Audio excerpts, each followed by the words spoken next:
Living with daily persistent pain is exhausting. Even the thought of overcoming our pain seems insurmountable. Understand why pain is complex and learn actionable steps that will improve your quality of life. Now let's join Amber Kylick on A Path from Pain.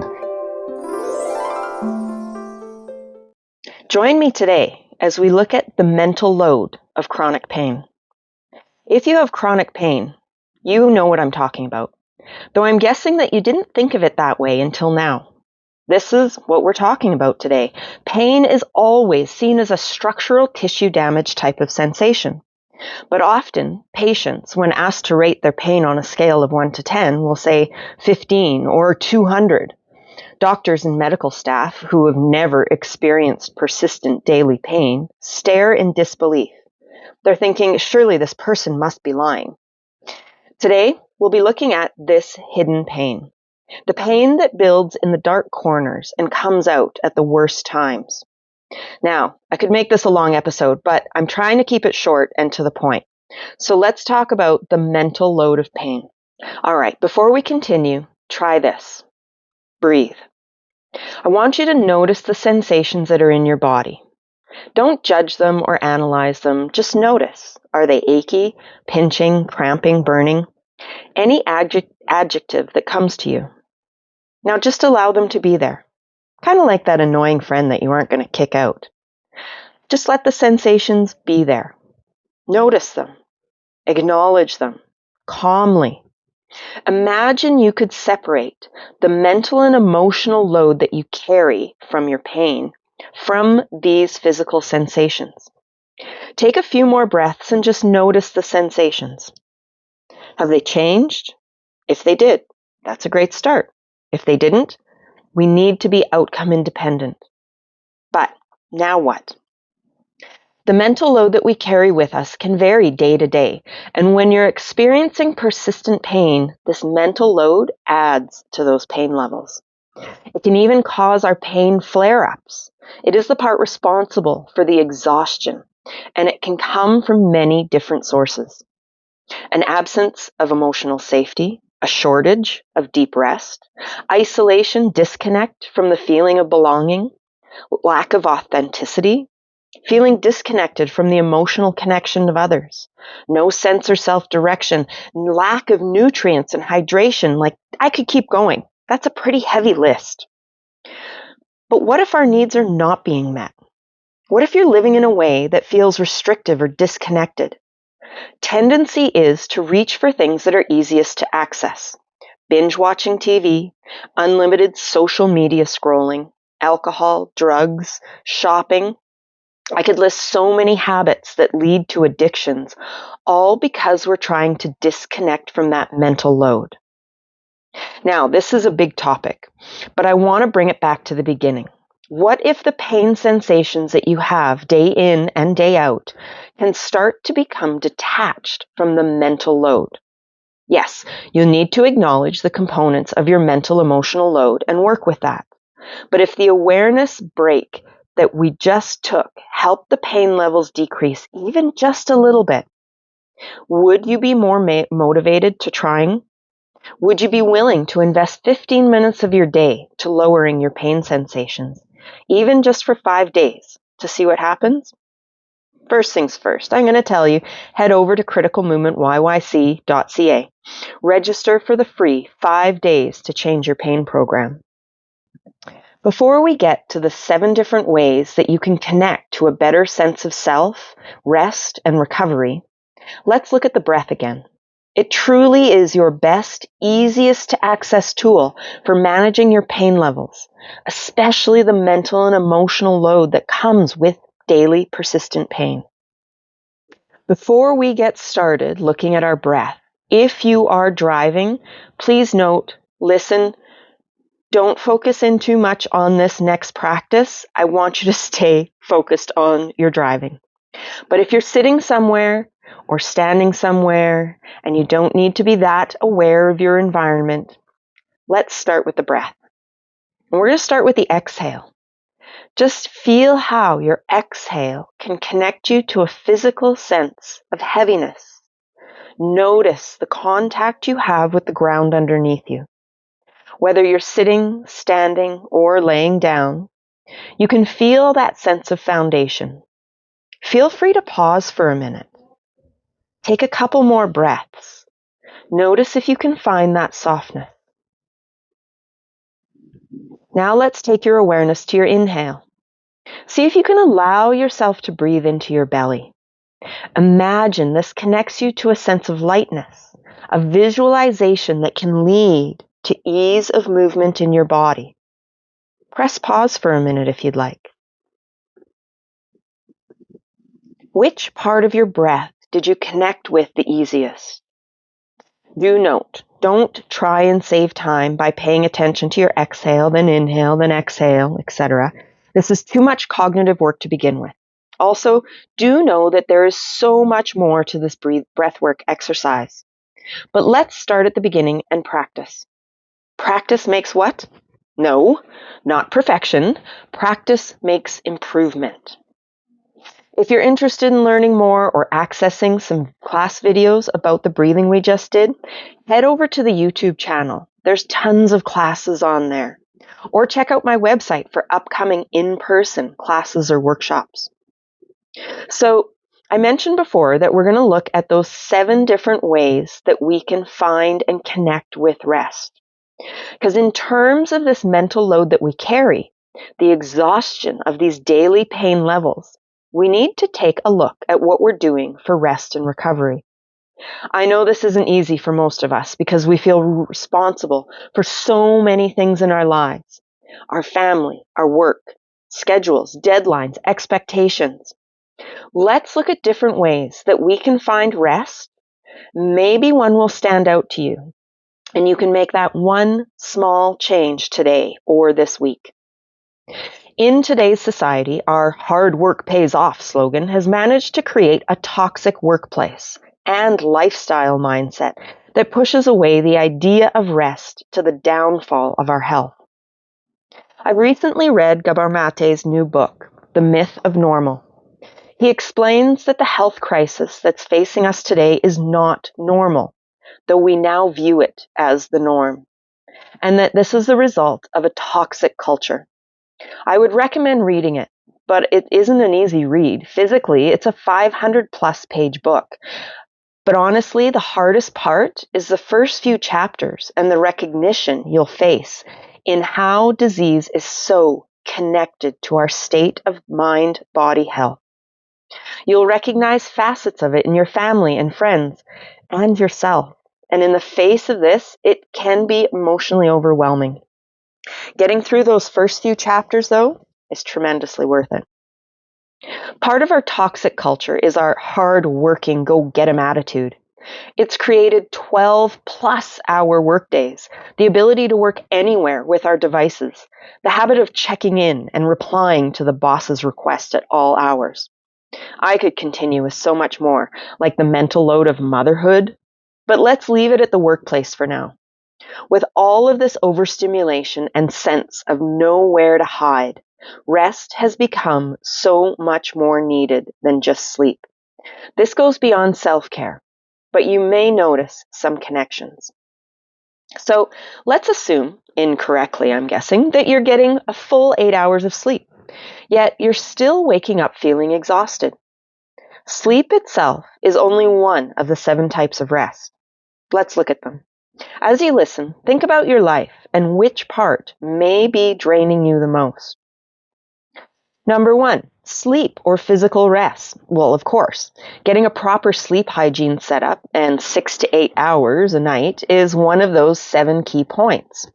I'll be getting to the sleep aspect in the future episode because I could talk about this for a while. But for now, I want you to know it is important. Although the downside of stressing its importance, it usually makes it harder for us to actually sleep. All right, so beyond that, let's look at number 2, our mental rest. We think we can hold all of these things we need to know in our head. I know we've been all told that we should remember things, and it isn't easy. And often the more we try, the tougher it is to remember. Stop keeping your to-do list in your head. Write it down.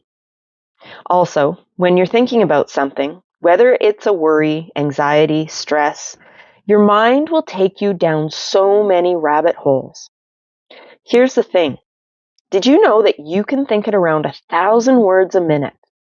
But at that rate, not much is actually processed. My suggestion, get a journal or an app on your phone to physically write things down. You'll be surprised how much clearer you can think and process those thoughts. Meditation is also a good recommendation, as is creating a shutdown routine to separate your work life from home life.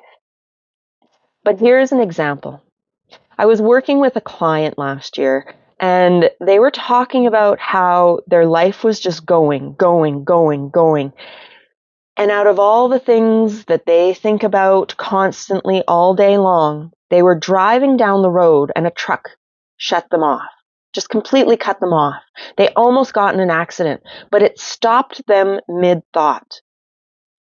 And they realized they needed to change something. Don't let a truck cut you off and almost cause an accident. Take the moment right now and learn how to make these small changes. All right, so that's mental rest. That's a big one. Let's look at sensory rest. We can all use this. I mean, we've been told for years now that we've been bombarded with ads everywhere, right?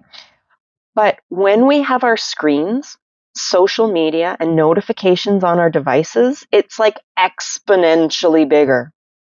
Can you take a break from social media, from scrolling, from binge watching TV?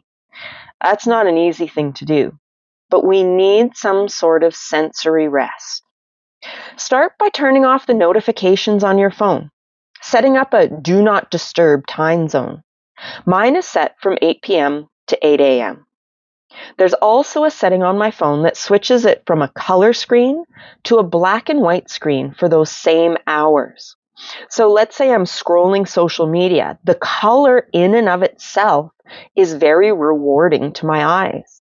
But once it switches to black and white, yeah, I still get the urge to scroll, but it gets a little more boring. It's not as stimulating, and it allows me to detach a lot easier. Highly recommend it. So, what about creative rest? Number 4. This one's actually about doing something rather than reducing an activity. So, we get out in nature, maybe look at some art, maybe set up your surroundings a little bit better to inspire you. Feeling confined at work? Add some color or a beautiful photograph. I'll admit, this one for me is tough. I don't see myself as an artistic person, but I've flipped the switch on this. I don't see it all as visually artistic, but allowing for improvisation, for creativity in movement and life. So this has not only allowed me to teach some pretty fun, if I do say so myself, playground classes where we explore natural movement with mobility and strength, all in a playground setting surrounded by kids for the most part. But I've also noticed that it's opened up my mind to exploring different ways to teach, to move, to learn, to be a parent to my girls, and be present in my relationships with family and friends. That's a big one. Now, what about emotional rest? And when we talk about the level of mental load from chronic pain, I'll admit this one is tough, especially when you've grown up being more of a people pleaser or perfectionist. There are tons of recommendations on learning how to be your authentic self, setting boundaries, having difficult conversations, saying no. This one's gonna have to be a whole other episode. But for now, I want you to note that this exhaustion of emotional rest that we need usually coexists with social exhaustion. But at the same time, I'm going to talk about social rest next. And you might notice there's a little bit of a difference when we're dealing with daily pain.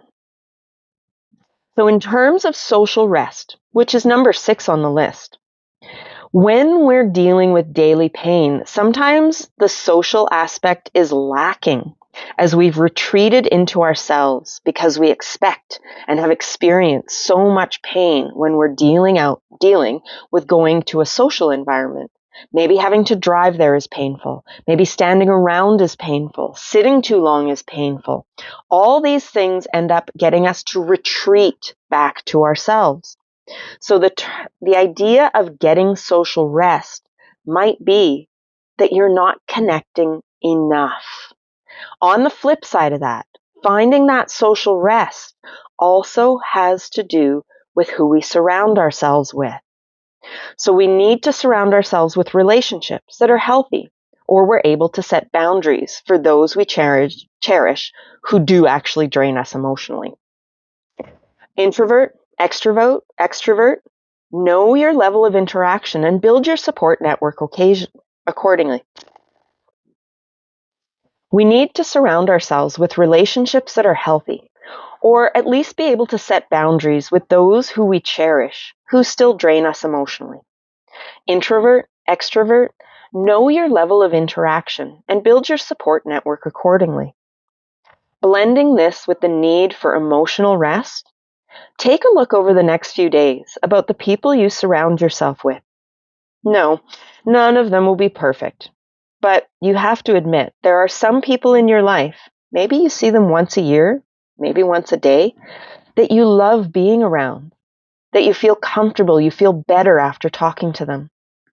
There are also people in your life that exhaust you, and for lack of better phrase, we can't get rid of them. We need to learn how to effectively communicate, how much we actually need to communicate, and how to protect ourselves from our energy being drained. Take a moment to think about this. Again, I'll be talking more about this in a future episode in terms of emotional rest, but just notice if something pops up right now. Lastly, number 7, spiritual rest. Connect with something bigger than yourself. Traditionally, we automatically think of religion, but many of us don't follow that doctrine. The one downside that I've recognized in this loss is that of the instant community. You have to admit, when you follow or belong to a religious group, there's a strong sense of community. So find your community. Whether it's a fitness class, art class, interest group, the community you live in, or somewhere you'd like to go volunteer. Connect with others. Reach out.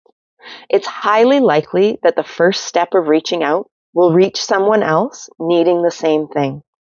Now, in terms of living with pain, you're thinking, I don't have time for all these things. I can't sit in an art class. I can't go to a fitness class.